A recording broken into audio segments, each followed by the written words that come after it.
Going back to your question about how I got unknown people who went on to be stars, essentially, right?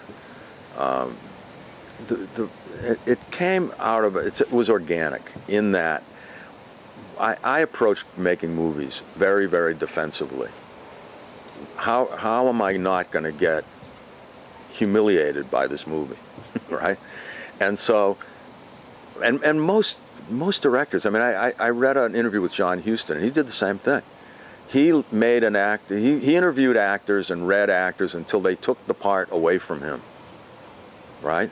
And try to hold down his preconceived notions of what the actor looks like, sounds like, you know.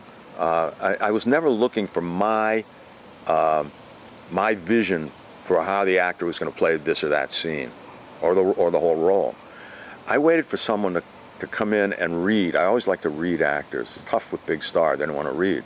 But I always read actors for every role I could, because when I looked at my casting director and said, "God, I wish we were filming that. I wish I could put that performance in the movie." Even if he was doing it off the script, I wish I could put that performance in the movie. That's the guy I want. Because as John Huston said in that interview I read, once you've cast the movie, directing the actors is pretty much out of your hands. I mean, you know, they're going to do it how they're going to do it. That's what you bought. And so, I mean, I've cast, I had a part I couldn't get anybody that I liked for. It was written for a woman. And I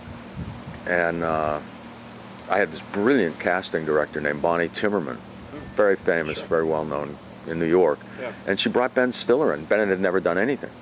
And Ben read this scene, read the woman's part. I gave it to him. You know, it wasn't a big part, but he made it work. That's what I was looking for. Back to, if it works, it's good. I looked for actors that made it work, that were better than I imagined it to be. And I try to do that at every single part.